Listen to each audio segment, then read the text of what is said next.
I'm Kumar. Welcome to my series on displacement, time, velocity relationship. This is a very important video where we'll discuss how these three things are related. We are going to show the relation in the form of an equation and also in the form of a graph. So we'll consider displacement d in meters, time t in seconds, velocity will be in meters per second. We'll also talk about acceleration, which is rate of change of velocity, and which will be in the units of meters per second square. Right. To begin with, normally we say distance increases with time, right? If some body, some object is moving, then we say distance increases with time, and we can always show this on a graph which could be kind of like this. So here we have shown the graph of displacement d with time t, and we'll consider units as meters and seconds for displacement and time. So what we are saying here is that the displacement is proportional to time. So as the time increases, displacement increases, and we can always write this as distance is equal to some constant times time. Normally, we treat this constant as velocity or speed. So we'll write this as distance is v times t, where v is representative of rate of change of distance with time. Okay, so that is how we are going to relate it.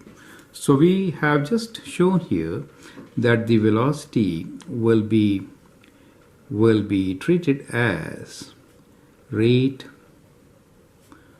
of change of displacement.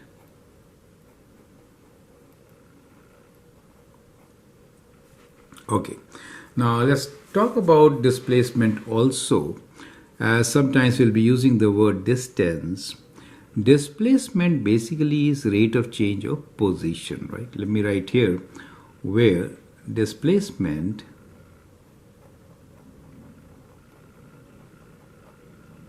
is change of position.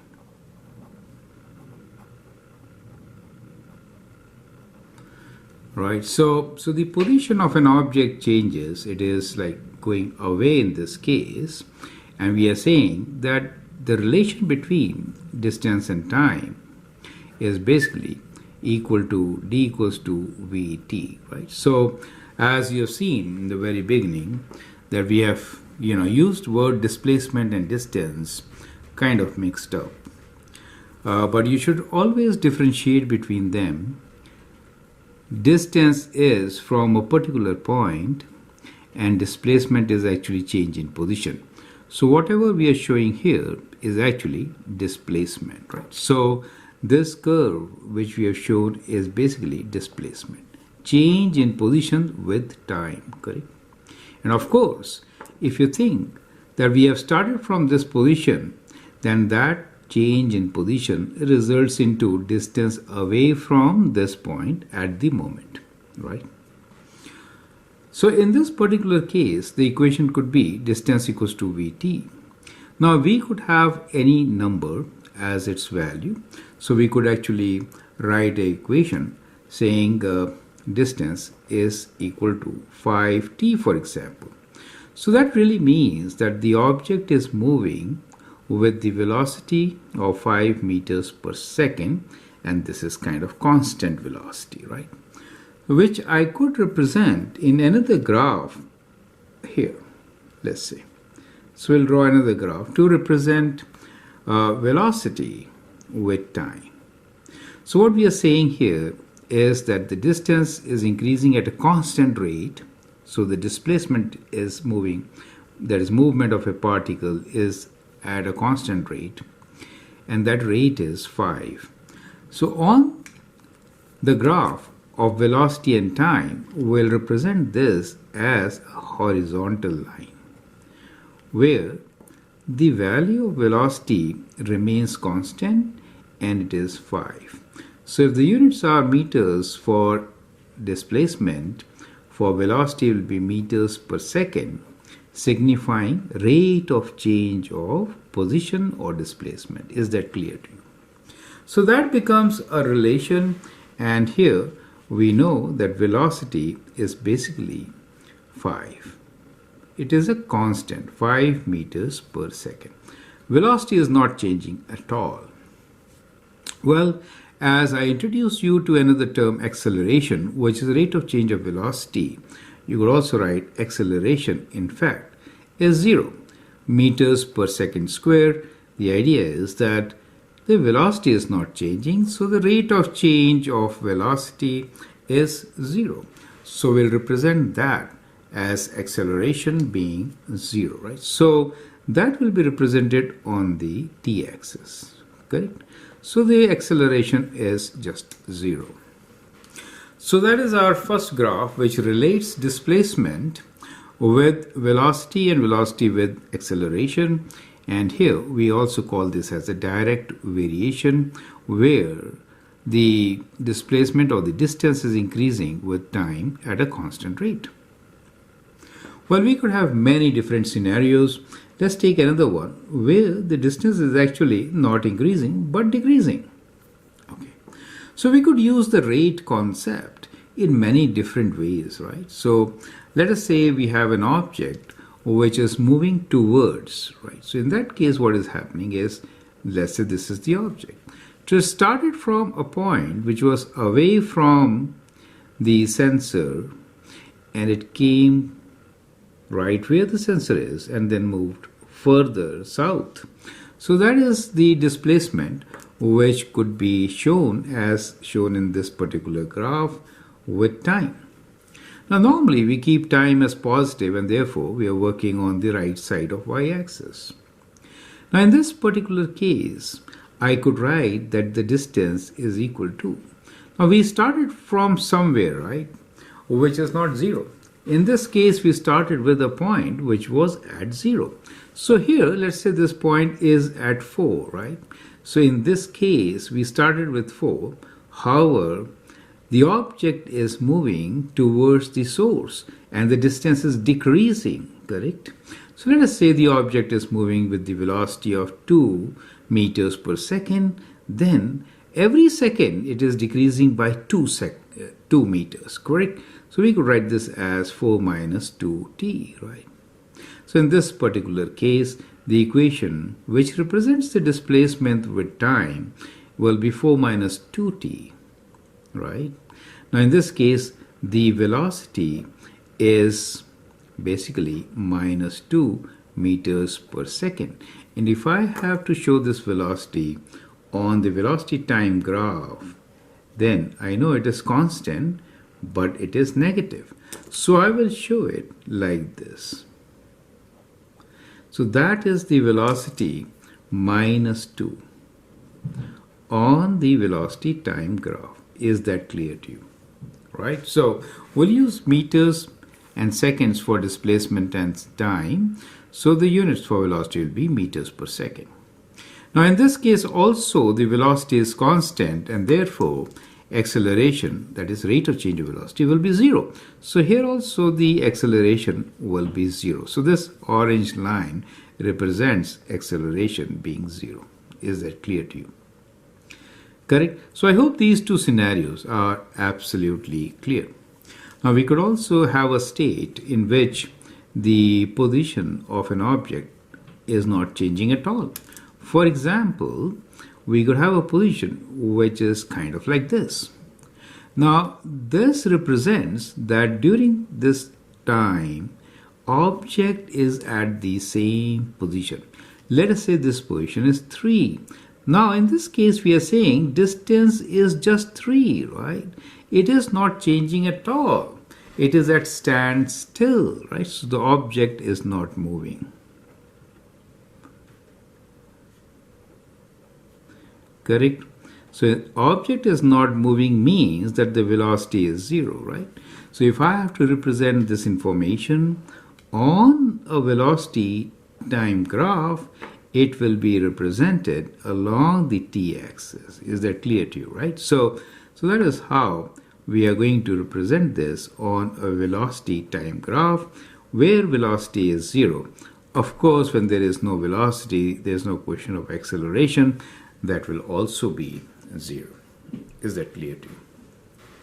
Right? So these are a few scenarios which are very common and which help us to understand many situations of moving objects. However, we could also have situations where velocity is not constant. For example, if I throw a ball, right? So if I throw a ball, it kind of goes like this. It follows a parabolic path, right? So let's say it is falling down now. So it is following a parabolic path. So let's say I've thrown a ball from a height of 1 meter, right? And it goes someplace high up and then it falls down. So this is the displacement, which normally we could write d as displacement and time. Normally will represent ball as a height, right? So any case. So what we notice here is that the velocity with which the object has been thrown is pretty high to begin with, and here it becomes 0. It kind of stops, right? And then it returns, right? So what you notice here is that whenever the object returns, velocity is negative, right? So what you notice here is that after this point, we see that the maximum has already reached and the object is returning. So the slope here is negative, correct?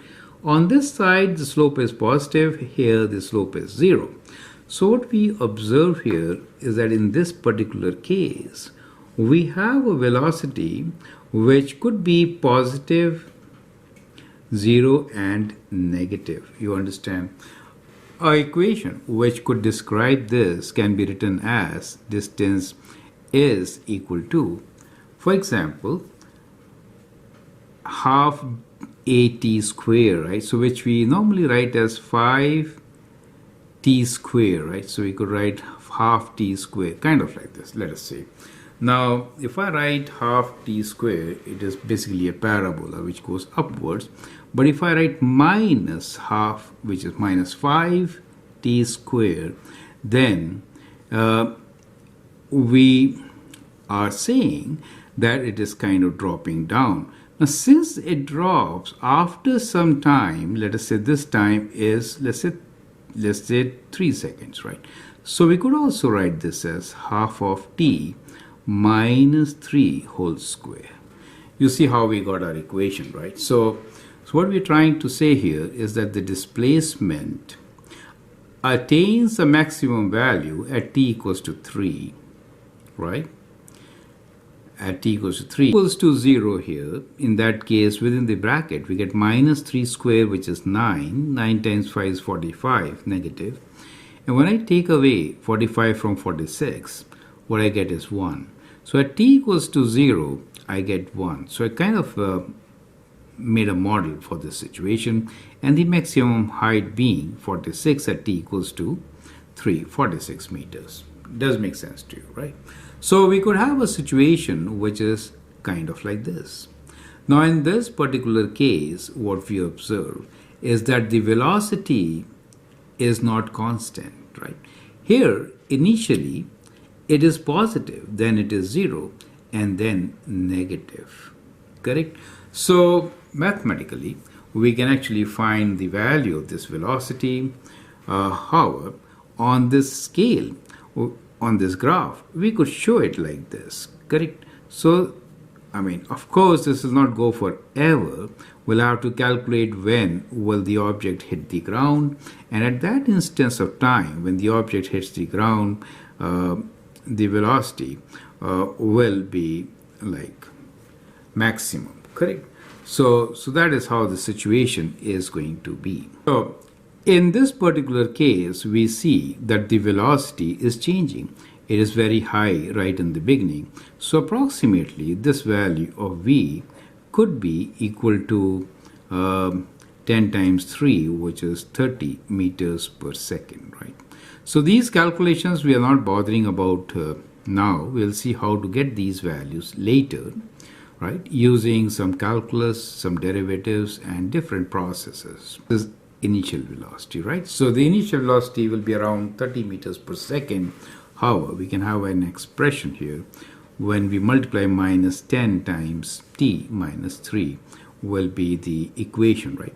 And generally, we could represent this velocity as minus 10 times t minus 3, right? So that will be the equation for velocity, which we learn in calculus. So here you can see, if I write t equals to 3, we get this point where the velocity is 0, right? Now, this happens at t equals to 3. For the vt graph, as the time goes more than 3, right, this becomes negative. Do you see that? So that negative portion is shown right there, right? So I hope this makes sense to you. Now, in this particular case, we are seeing that the rate of change is constantly decreasing. That means the acceleration should be negative and constant. So this negative and constant rate of change will be represented by, we are using orange color for acceleration. So let me just move this to this line. So the acceleration in this case will be, let us say, negative 10, to be very precise, meters per second square. Now these calculations, how we are getting them, we'll learn them later, correct? However, we have tried to give you some equations which make sense, but more important here is to understand how distance time graph can be related with velocity time graph and acceleration time graph, right? Okay. Now, we could have different situations as we are throwing the ball. You see the velocity is very high initially, then it's 0, and then it's high but negative, right? In a slide, when a child slides down, in that case, you could see that the motion is kind of like this, right? So in this particular case, the velocity is very high to begin with, but it's like coming downwards, so it's negative, right? High negative. And it approaches 0, correct? It approaches 0. So that is what we're trying to see. So in this particular case, we could have a situation where the velocity graph could be going like this, kind of like this, right?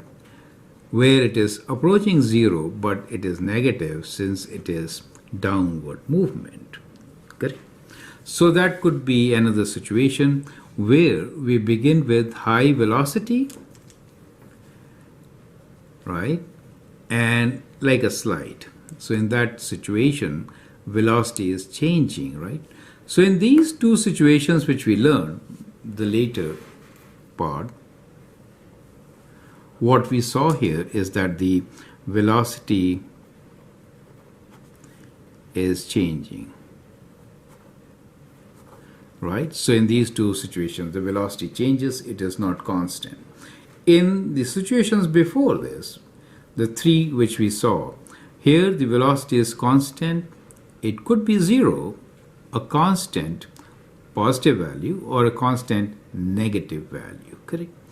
And in case the graph of displacement is not linear, for a non-linear graph, velocity is changing. So velocity is changing for non-linear displacement graph, right? So that is very important criteria which we have learned from here. And another important thing which we also learned is that the velocity is basically rate of change, right? So to find velocity from displacement curve, we could actually find slope. So slope at a point on displacement gives you information of velocity. Is it okay? So here in later half, we've shown you how the tangents to the curve tell you whether the velocity is positive, 0, or negative, right? Let's go back. Here, if I draw a tangent, it will be same as the slope of the line. it is rising, so velocity is going to be positive, and we see that value positive. Here, the velocity will be negative. It's a line which is dropping down, so it's negative. Here there is zero velocity. The object position is not changing at all. The slope is zero, and that slope 0 is represented on the t-axis. In this case, the velocity is positive initially, 0, and then negative. So we have shown that velocity is positive, maybe starting with a value of 30, and then it becomes 0 and goes negative. In this particular case, we have seen what the velocity is very high but negative. So the object is speeding while coming down, right? And its velocity is approaching 0, as we have seen here, right? So it is negative all throughout, but it is approaching from a high negative value to 0, right? So that is a different scenario. So likewise, these are bits and pieces of displacement time graph which can be combined with different combinations to get to model a real situation. So I hope this basic concept is clear, where we try to give you some equations, right, and got some values there, and we'll soon learn, especially in calculus, how to get the exact behavior of an object when it is moving under different circumstances. I hope that helps. Feel free to write a comment, share your views, and if you like and subscribe to my videos, that'd be great. Thanks for watching and all the best.